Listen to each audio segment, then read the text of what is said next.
ভূমি মন্ত্রণালয় থেকে দেওয়া হয়েছে চমৎকার দুটি সুখবর, এবং যে সুখবর দুটি প্রদান করা হয়েছে সেই সুখবরে যে সিদ্ধান্তগুলো আসতে যাচ্ছে সেই সিদ্ধান্তগুলো যদি কোনো ভূমি মালিক ঠিকঠাক মতো বোঝে এবং সেগুলোর সুফল গ্রহণ করতে পারে, তাহলে জমি জমা সংক্রান্ত যে সেবা নিতে গিয়ে দুর্নীতি কিংবা হয়রানির শিকার হতে হয় সেগুলো একদম নাই হয়ে যাবে। কোনো হয়রানি থাকবে না। সুন্দরভাবে ভূমি সেবা গ্রহণ করে ভূমি মালিক নিশ্চিন্তে জমি জমা বকদখল করতে পারবে। তো কি এমন সিদ্ধান্ত দেওয়া হয়েছে এবং সেগুলো কিভাবে বাস্তবায়িত হবে, ভূমি মালিকেরা কিভাবে সেই সেবাগুলো গ্রহণ করবেন, আজকের এই ভিডিওটিতে সেই সকল বিষয় নিয়েই বিস্তারিত আলোচনা করব।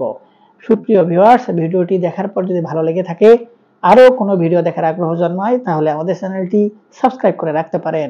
আসসালামু আলাইকুম। জমি জমা সংক্রান্ত যে সেবাগুলো, এগুলো হয়রানি মুক্ত, দুর্নীতি মুক্ত, ঘুষ মুক্ত এমন কোন সেবা বর্তমানে রয়েছে কিনা এই বিষয় নিয়ে যদি অনুসন্ধান করা যায়, তাহলে এক কথায় যে উত্তরটি সব জায়গা থেকে ভেসে আসবে সেটি হচ্ছে নাই। অর্থাৎ বাংলাদেশের প্রেক্ষাপটে যত বিভাগ কিংবা সংস্থা রয়েছে সবগুলোর মধ্যে সব থেকে করাপশন হচ্ছে এই ভূমি সেবায় কিংবা ভূমি ব্যবস্থাপনায়। যখন কোনো একজন ব্যক্তি একটি ভূমি সেবা গ্রহণ করতে যায়, তখন যদি তিনি নতুন হয়ে, তাহলে তিনি দেখা যাচ্ছে যে আইনগত পন্থা মেনেই হয়তো সকল কার্যক্রম সম্পন্ন করতে চাবেন, কিন্তু তিনি যখন সেবা নিতে যাবেন তখন তাকে পদে পদে কিংবা প্রতিটি ধাপে ধাপে দুর্নীতির মধ্যে ফেলা হবে এবং বলা হয় যে ভূমি অফিসগুলোতে বৈজ্ঞানিক কায়দায় কৌশল অবলম্বন করে নাকি ঘুষ নেওয়া হয়। এখন এই সিস্টেমগুলোকে কোলাপ করার জন্য এবং ভূমি মালিকদের দুর্নীতিমুক্ত ভূমি সেবা দেওয়ার জন্য সরকার নানান সময় নানান পদক্ষেপ গ্রহণ করেছে। এরই পরিপ্রেক্ষিতে ভূমি মন্ত্রণালয় থেকে সর্বশেষ কিছু সিদ্ধান্ত গ্রহণ করা হয়েছে। তার মধ্যে দুইটি গুরুত্বপূর্ণ সিদ্ধান্ত হচ্ছে, যখন কোনো একজন ব্যক্তি কোনো দুর্নীতি কিংবা ঘুষের আশ্রয় নেয় না, তখন যদি তিনি আইনগত পন্থা মেনে সকল ডকুমেন্ট, সকল পর্যালোচনা করে যে সকল বিষয় দিয়ে তারপরে নামজারি করতে হয়, সকল বিষয় দিয়ে যদি তিনি নামজারির আবেদন করেন, যখন ভূমি অফিসগুলোতে কোনোভাবে ঘুষ প্রদানের আদান প্রদান হয় না, তখন ইচ্ছা করে অনেক সময় সেই নামজারিগুলোকে ভুল করা হয়। কিংবা যখন কোনো একজন ব্যক্তি সম্পত্তির অনুকূলে নিজের নামে নামজারি কিংবা জমা খারিজ করে খতিয়ান সংশোধন কিংবা রেকর্ড সংশোধন করতে যান, তখন তাদের যে ইনফরমেশন প্রোভাইড করতে হয় সেই ইনফরমেশনগুলোতেও অনেক সময় ভুল ভ্রান্তি থেকে থাকে, এবং অনেক সময় আবার ভূমি অফিসে যে সকল কর্মকর্তারা রয়েছেন তারাও তাদের কাজের চাপের কারণে তাড়াহুড়ো করতে গিয়েও অনেক সময় ভুল করে ফেলে, এবং এই ভুলগুলো হওয়ার কারণে খতিয়ান যেটি সংশোধিত হয় সেটিতেও কিন্তু ভুল হয়, এবং ওই ভুল খতিয়ান কিন্তু পরবর্তীতে ভূমি মালিককে সংশোধন করতে হয়। যদি ভুল হয় সেই ভুলগুলো দিয়ে কখনো কিন্তু ওই খতিয়ান বলে সুষ্ঠুভাবে সম্পত্তি ভোগ দখল করার সুযোগ নেই।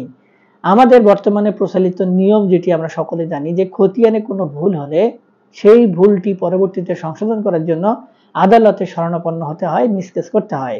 যদি ভূমি মালিক জীবিত থাকে তাহলে বিষয়গুলো সহজ হয়, যদি ভূমি মালিক জীবিত না থাকে সেই ক্ষেত্রে বিষয়গুলো অনেক কঠিন হয়ে দাঁড়ায়। আবার অনেক ক্ষেত্রে ভুলগুলো যদি পরবর্তীতে দীর্ঘ সময় পরে ধরা পড়ে, তারপরেও কিন্তু নানান ধরনের জটিলতা দেখা দেয়। এই বিষয়গুলোকে সুষ্ঠুভাবে সমাধান করার জন্য এবং যেন ভূমি মালিকরা খুব সহজেই খতিয়ানে যে সকল ভুল হয়েছে সেগুলো সংশোধন করতে পারে, সেজন্য একটি প্রজ্ঞাপন সহকারে ভূমি অফিসকে নির্দেশনা প্রদান করা হয়েছে যে এখন থেকে ভূমি অফিসেই কিছু স্পেসিফিক ভুল সংশোধন করে দেওয়া যাবে। অর্থাৎ স্পষ্টভাবে বলে দেওয়া হয়েছে যে যে ভুলটি সংশোধন করলে খতিয়ানের বিষয়বস্তু অর্থাৎ মূল বিষয় যেটি, সেটিতে কোনো আঘাত করবে না, পরিবর্তন হবে না কিংবা ক্ষতিগ্রস্ত হবে না, এই বিষয়গুলোকে বিবেচনায় নিয়ে খতিয়ান সংশোধন করে দেওয়া যাবে। এবং যদি আমরা সেই বিষয়গুলো কি একটু আলোচনা করি, ধরুন নাম ভুল হয়েছে, অর্থাৎ আপনি যে খতিয়ানভুক্ত ব্যক্তি আপনার নামের কোনো বানান ভুল হয়েছে, কিংবা আপনি যেটুকু সম্পত্তি আপনার নামে খতিয়ানভুক্ত হয়েছেন সেই সম্পত্তির অংশগুলো ভুল হয়েছে, হয়তো দাগ নম্বরে ভুল হয়েছে, কিংবা জমিটি যে শ্রেণীর সেই শ্রেণী লিখতে গিয়ে ভুল হয়েছে, এই যে বিষয়গুলো, এই বিষয়গুলো কিন্তু সংশোধন করে দেওয়া যাবে। তবে কিছু বিষয় থাকে যে বিষয়গুলো সংশোধন করার মতো না। অর্থাৎ আপনারা যদি অর্থের বিনিময়ে টাকা পয়সা দিয়ে তারপরে 2 নম্বরী পন্থা অবলম্বন করে খতিয়ান সংশোধন করতে চান, সেক্ষেত্রে কিন্তু এইগুলো সংশোধন করার মতো না।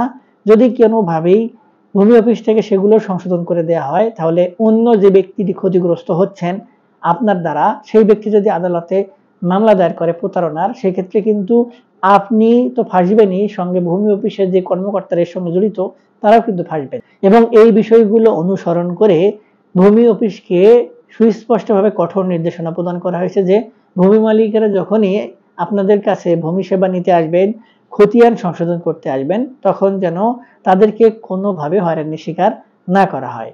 এবং দ্বিতীয় নম্বরে যে বিষয়টি ভূমি মন্ত্রণালয় থেকে জানানো হয়েছে, সেটি পরিপত্রের মাধ্যমে জানানো হয়েছে যে আমাদের ওয়ারিশান সম্পত্তি নামজারি করার ক্ষেত্রে আমাদের কিছু দ্বিধাদ্বন্দ্ব রয়েছে, কিছু প্রোপাগান্ডা রয়েছে, যেগুলো কিভাবে নামজারি করে দেওয়া হবে কিংবা কোন প্রক্রিয়া নামজারি অনুসরণ করে তারপরে ভূমি মালিকদেরকে দেওয়া হবে, এই বিষয়ে সুস্পষ্ট কিছু নির্দেশনা দেওয়া হয়েছে।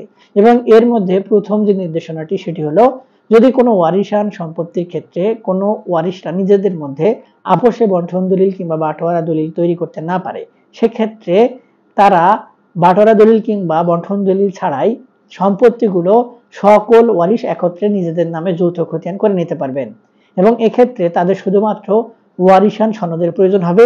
এবং বলা হয়েছে এই ওয়ারিশান সনদ আবার ইউনিয়ন চেয়ারম্যানের কাছ থেকে কিংবা উপজেলা চেয়ারম্যানের কাছ থেকে কিংবা সিটি কর্পোরেশনের আওতাভুক্ত যে সকল সম্পত্তি, সেগুলো সিটি কর্পোরেশন থেকে সংগ্রহ করা যাবে। তারপরে সেই ওয়ারিশান সার্টিফিকেট নিয়ে গিয়ে সকল ওয়ারিশরা মিলে আবেদন করলে আবেদনের পরিপ্রেক্ষিতে ভূমি অফিসের কর্মকর্তা তাদের নামে যে যতটুকু অংশ পাবে সম্পত্তির, সেই অংশটুকু উল্লেখপূর্বক তাদের নামে খতিয়ান সংশোধন করে দেওয়ার নির্দেশনা প্রদান করবেন। এরপরে আরেকটি বলা হয়েছে, যদি কোনো ওয়ারিশ সম্পত্তি নিজের নামে তার অংশটুকু রেকর্ডভুক্ত কিংবা খতিয়ান সংশোধন করে নিতে চায়, সেক্ষেত্রে নামজারির জন্য তাকে সর্বপ্রথম তাদের বাটোয়ারা দলিল কিংবা বন্টন দলিল উল্লেখ করতে হবে। আমরা কিছুদিন আগেও জানতাম কিংবা একটা পদ্ধতি ছিল যে দাগে দাগে ভোগ দখল করার পরে সেই দাগ অনুযায়ী নিজেদের নামে নামজারি করে নেওয়া যেত।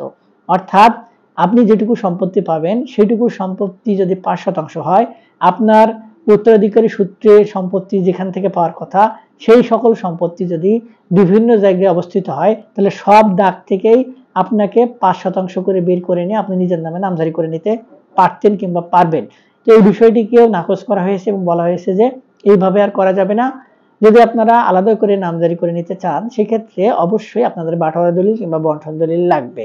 এবং এই যে যৌথ খতিয়ানের আবেদন করার সময় অনেক ক্ষেত্রেই বাটোয়ারা দলিল কিংবা বন্টন দলিল না থাকার কারণে রাষ্ট্রীয় অধিগ্রহণ এবং প্রজাস্বত্ব আইন দ্বারা সেই সকল নামজারি বারিতকরণ করা হতো, যার কারণে অনেক মালিকেরা অর্থাৎ অনেক ওয়ারিশেরা বাটোয়ারা দলিল বন্টন দলিলের অভাবে নিজের নামে সম্পত্তি নামজারি করতে পারতেন না, খতিয়ান সংশোধন করতে পারতেন না, যার কারণে খাজনা দিতে পারতেন না, যার কারণে সম্পত্তিগুলো নিয়ে পরবর্তীতে ঝামেলা দেখা দিত, সরকার রাজস্ব হারাতো। এই জন্যই এখন থেকে যখন কোনো ভূমি মালিকেরা যৌথ খতিয়ানের জন্য আবেদন করবে, তাদের বাটোয়ারা দলিল থাক বা না থাক, তাদের আবেদন কোনোভাবে বাতিল কিংবা খারিজ করতে পারবেন না।